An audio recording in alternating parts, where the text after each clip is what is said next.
Good evening, everybody. Welcome to Mystics Outlook. I'm tired. I'm so sorry. Mystics Outlook. That was a hell of a game we just watched between the Mystics and the Dream. It was as advertised, right? Went into this game. It was two teams that were 4-1 heading into it. Obviously, only one can make it to 5-1, but 20 lead changes. Like they went at it, and both teams, obviously Washington missing Della Don, but Atlanta was missing Monique Billings and Tip Hayes. So, they weren't at full strength, but they definitely went at it from the opening tip until the end of this game. Thoroughly enjoyed this game, but the Mystics held off the Dream 78-73 late in this one. Quick word from our folks over at Ooze and Nas before we get into this. Can't wait to see what you guys have to say about this one. We're open late, U Street till 2 a.m. and Georgia Avenue till midnight. Get ready for Bottomless Mimosa Brunch tomorrow. Our Georgia Avenue location from 11 a.m. to 4 p.m. We look forward to serving you. View the full menu at oozeandoz.com. All right, guys, y'all just go ahead and have at it. Just what did you think of this game? I know we shared thoughts while watching it, but now that it's over. Yeah, like you said, man, it was a great game to watch. Highly competitive. A lot of adjustments on both sides. Man, Ryan Howard, she started off on the grill, and in the second half, the Mystics came out with a different approach and kind of slowed her down a little bit. But then, other people for the Dream started stepping up. Cheyenne Parker showed up, Erica Wheeler, Ari McDonald.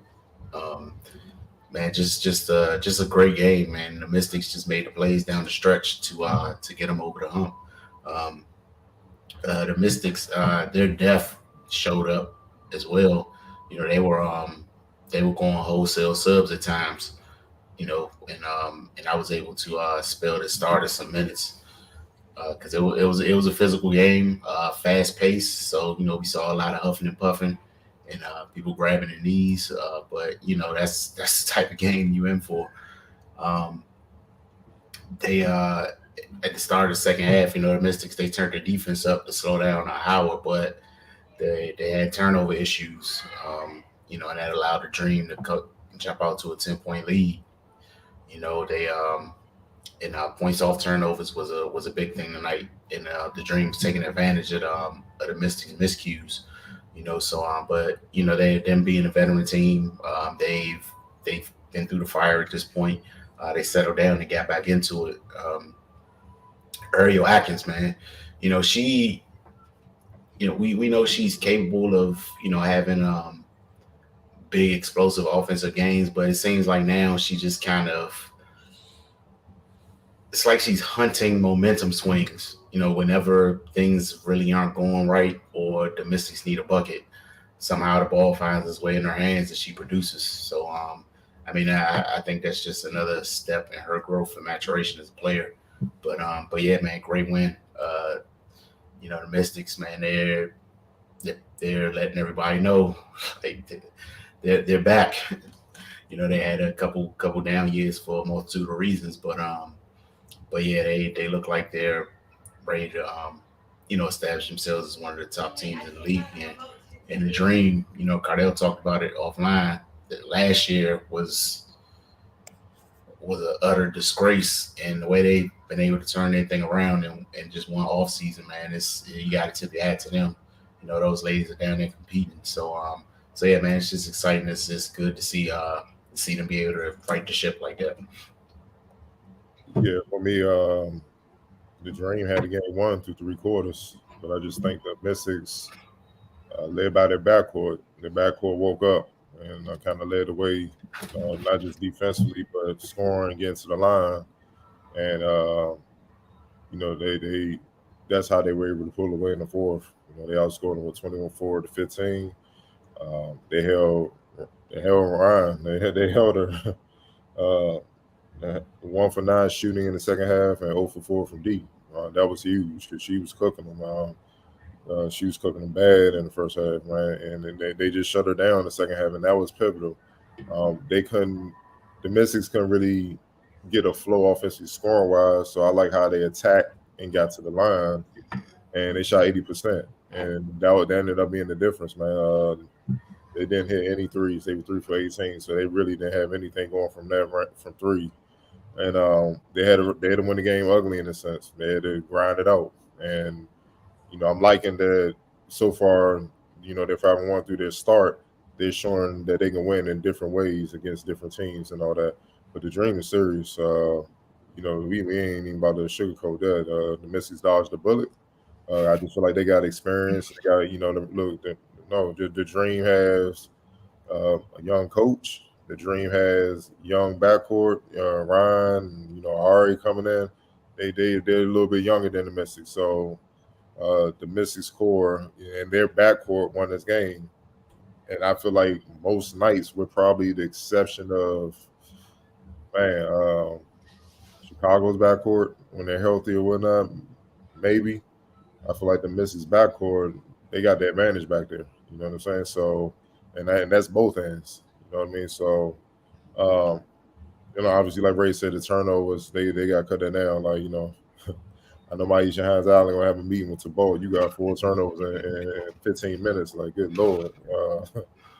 Yeah, he gonna be like, come on now. But I know she was coming off an injury. Whatever. So I know she was resting. Right. I'm getting ready. Those things are just certain things you just got to focus on. It's just little things that they won overall, man. But they won the rebounding battle. They won the assist battle. Turnovers 18. Yeah, they they got to clean that up, man. But all in all, man, they found a way to win, and that's what matters most, man. So, I like what I see, and neither one of us mentioned no Deladon. You know what I'm saying? So that's big, man. She would definitely help stretch the floor because she draws so much attention. So we're gonna see what it is on Tuesday, man. I'm excited to see how they adjust because you can see it, you can see them coming. You could definitely see them coming. It ain't too many teams more athletic than the Mystics, man, but they look like they was moving at a different speed. That's very alarming. I'm looking and geez. I'm like, yeah. And look, shout out to Ryan, man. She deserved to be the number 1 pick. She's showing it because she's been murdering anything. And it took the best defensive backcourt in the league to slow her down in a half. Like, that's what it is. So, all in all, this was a good win, man, because this could have easily been a tough L, man. So, they got some building. Yeah, like you guys said, and the biggest thing is sprinkled throughout this schedule this year. Like most obviously, every game in the season doesn't matter. Those little spots without Elena are going to be key when we look back on the year. The little stretches where they don't have her because they're not full strength. The stretches where I'm sure there's going to be games where maybe you don't have Alicia at times, or the minutes might be less than or whatever, what have you. It was even more important because of Elena's absence. One thing that I was happy to see in this game, and I know she pretty much just got off the plane, and Elizabeth Williams, just her presence and physicality was a blessing and needed on a night like this. Cheyenne Parker, they don't play down there. They are physical as hell. You guys kept talking about Atlanta. They got everything they need, man. All you saw was a team that you just saw some inexperience at the end of the game. That's it. Some inexperience at the end of the game. And like Cardell and Ray, you both mentioned, a backcourt that's been together to win a championship, knowing what needs to be done in games like this to get your team over the hump. Again, 3 ball not falling. They got to the line time and time and time again. There was a stretch where, what's it called? Washington was going through it. Atlanta was on a run. I think Ariel hit like 3 consecutive stupid tough baseline jumpers. And they needed them to keep them afloat. But even enjoying her growth too. Now at the end of games, you're seeing her with the ball at the end of games at times with Cloud off ball. It's just fun watching the growth of them as a whole. I'm sure it's something we're going to touch on many times this season, right? And obviously it was nice to see the what it meant having even a somewhat healthy Alicia Clark at times. Just at times, because everyone took a turn on Ryan in that second half to slow her down, because she came out, like y'all said, she came out cooking. It was. Go ahead. I don't think people understand how big she is. She's 6'2". I don't know. I was just watching her close because we keeping up with the league, and you just seeing her murder everybody else. the league leading up to this game. So I'm like, yeah, I'm excited to see what she does against the team because the defense is strong and her matchups are strong on Mhm. both ends. So I like, you know how it is. If you killing, something that's food, I'm like, all right, you just showing you can play. But it matters who you're killing. And when she went to work on it, like dog, she was looking like a combination of Cheryl Swoops and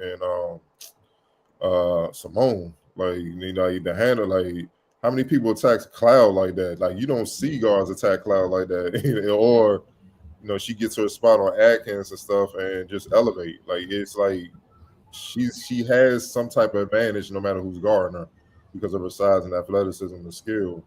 Uh, look, and the thing is, if you didn't know she was a rookie, you be like, ain't no way in hell she's a rookie, though. It's just nah, she been in the league about 5-6 years or something. And that's scary, man, because she a rookie. So when she figured the league out, like man, that 21 or whatever she had in the first half, well look, man, that thing about to be 30, like like 30 every game. Like it's gonna be bad. She gonna know how to pace herself. She gonna know how to get easier shots. She gonna know how to get to the line. Tough defenders. I'm gonna get 2 fouls on you. You get up out my business, and I'm gonna just put your back up. Like she gonna understand how to do all that, man. And then it's just like, man, you just gotta pray. So, oh yeah, she's definitely a problem for sure, man. So, um, they got their hands full, man. But good win. They got to regroup because that definitely put the league on notice. Like they for real. And again, credit to both teams for their quick starts of the year. I think the Vegas is the other one that's got off to a great start. Like those three teams haven't, they've all won in different ways too, but those three teams hit the ground running this year. And I don't know how many people, I'm not talking about us, or how many people are like talking about Atlanta going into this year. They ain't wasting no time letting people know what time it is. I don't know if she still is, but going into this game, I think Ron was leading the league in scoring. Like, again, they're real. And again, they get Monique Bellis back at some point. Tip Hayes is a bucket too. Like they're going to stress people the hell out. Um, and the pace they play with too, they're gonna be fun. They're gonna be fun. But again, even better for Washington to walk away with this W. And they got a nice stretch here. You got Chicago, the reigning champs coming to build it on Sunday. Then you see Atlanta again on Tuesday. Um, but again, you guys know we don't end anything without this. So player of the game. Well, for me, it's Ariel Atkins. The play she made late, especially that one when she got the steal, kept her composure, stayed poised, dribbled out, and then hit that tough fadeaway baseline. Man, I was like, yeah, no. And then she got fouled, went to the line, hit the free throws to keep them out on front, basically sealed the game.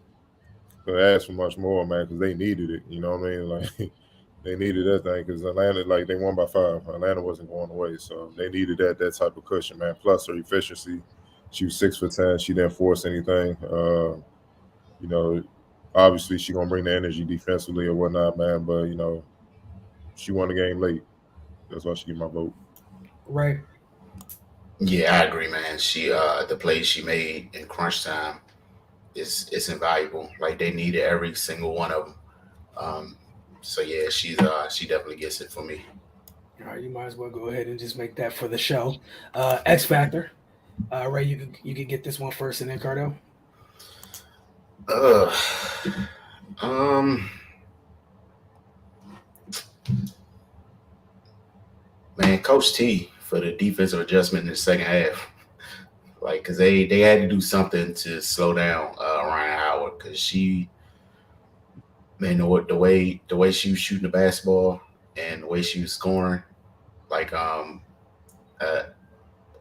like I figured they just thought they had to they had to go to a anybody but her type deal, and and that gave the Mystics the opportunity to to kind of collect themselves, even though the game was still choppy at that point because both teams were scrapping. But but yeah, man, I think that was key. And then and with in the first half with her going off like that, it still kind of opened things up for others. But like they were feeding off her. Like I think the other day when at the Dallas game, Cardell brought up how the wings feed off Enrique. Is similar situation here. If Ryan's going off, then the just everybody's uplifted and the energy is different. But when they kind of bottle her up, it made the game much more difficult for Atlanta. Yeah, yeah. For me, I'm rolling with Shakira also. The Ruck. She definitely had earned her stripes today physically. You know, with Parker and Kia Vaughn, the vet, and Coffee, and all the look, man. Without her, they don't win this game because it's not even about the scoring; it's the rebounding, her presence inside. She had one block, but still, she altered how many shots down there. Three steals, 5 or 7 getting back and stuff like that. Uh, they needed all of that, man. You know what I'm saying? Especially with Maisha on fitness restriction with the quad injury. Elizabeth, this being her first game, they needed her to grow up now. Because if she would have came in and been timid once they started hitting her and stuff like that, it'd have been tough for the Mets to pull this game out. I mean, she led the team in rebounds with 7, and she only played 25 minutes. And had she played the minutes that Cloud and Atkins got, she'd have been in double figures. She had the double easy. You know what I mean? So they needed every bit of her production, man, and that's why she was drafted. Like, look, you're not winning nothing without size, man. And then with Shakira, you got size and athleticism. So, shout out to her, man. Youngster, rookie. I know she was motivated. Her and Ryan go back to the SEC days in college. Battling one another and stuff like that. But she got the bragging rights because her team won. You know what I mean? So.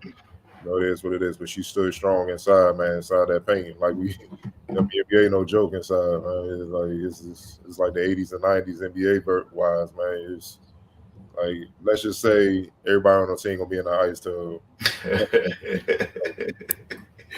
Nah, for sure. I definitely like the selection of Shakira. Obviously, with the great start offensively early on, but even during those runs late, when they got consecutive stops, and they were able to, that was her kind of jamming up the paint on drives and allowing the guards to dig down and cause chaos. Where the ball ended up on the floor a couple times, and like you said, Elizabeth just got here. Della Don wasn't here; it wasn't available today. Right, that she's the size today.